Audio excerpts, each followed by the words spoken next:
पत्नी अपने पति से कब भरण पोषण का अधिकार नहीं मांग सकती? पत्नी अपने पति से भरण पोषण का अधिकार नहीं मांग सकती। यह सीआरपीसी में धारा 125(4) में कुछ बातें जो बताई गई हैं उसके बारे में बताती है। यदि पत्नी जारता करती हो,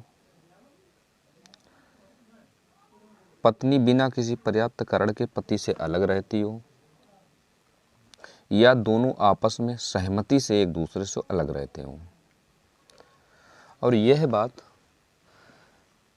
धारा 125 में साबित हो जाने के बाद मजिस्ट्रेट इस पर आदेश पारित कर सकता है कि पत्नी भरण पोषण नहीं पा सकती है।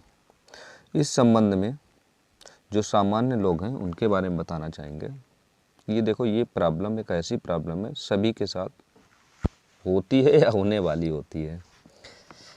इस बारे में हम आपको 2-4 मुकदमे बताएंगे जिसमें न्यायालय द्वारा निर्णय दिए गए हैं। इसमें 5 मुकदमे हम आपको बताएंगे। पहला मुकदमा मेजर अशोक कुमार सिंह बनाम छठा अतिरिक्त सेशन जज 1996। इस मामले में क्या हुआ कि एक पत्नी की शादी हुई। पत्नी पति के घर आई।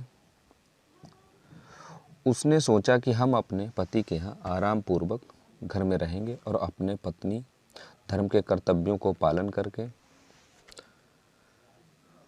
सामान्य स्थिति से अपने जीवन को जिएंगे, परंतु ऐसा नहीं हो सका।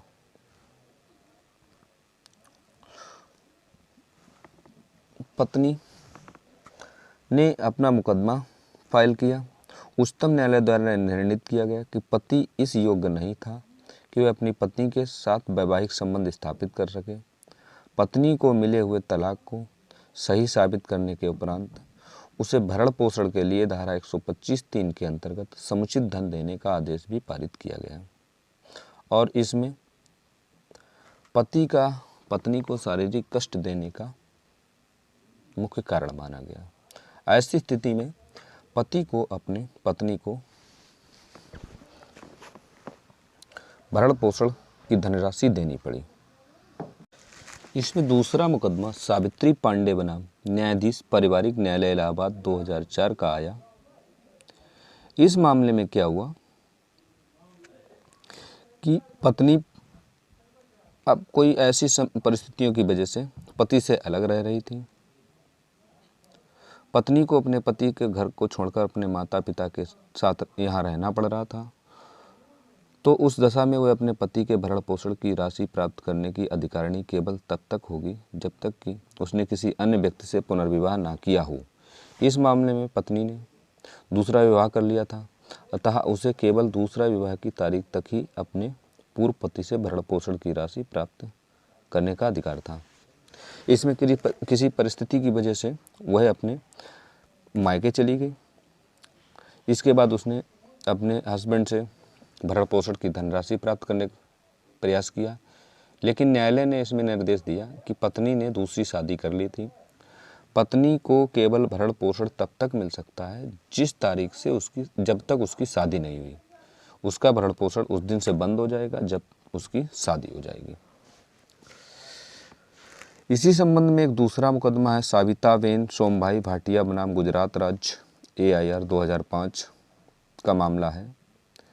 इस मामले में उच्चतम न्यायालय ने कहा कि धारा 125 के अंतर्गत पत्नी से आशय विवाहित पत्नी से है, ना कि किसी ऐसी पत्नी से जो कि अवैध तरीके से साथ में रहती हो। इस मामले में हुआ क्या कि एक पति शादी करके दूसरी जगह रह रहा था। वहाँ पे एक अन्य महिला उसके साथ रहने लगी। बाद में जब वो वहाँ से चला आया तो दूसरी महिला ने उससे भरण पोषण की मांग की। तो न्यायालय ने इसमें निर्धारण किया कि ऐसी पत्नियां नहीं मांग कर सकती जिनका विधिक रूप से कोई विवाह ना हुआ, वो भरण पोषण पाने की अधिकारिणी नहीं है। इस संबंध में लास्ट और अगला मुकदमा है कि मोहम्मद अब्दुल सत्तार बनाम आसाम राज्य 2009 का। इस मामले में न्यायालय ने कहा कि पत्नियां भरण पोषण का मांग तब तक त्याग सकती जब तक वह जारता करती हूँ।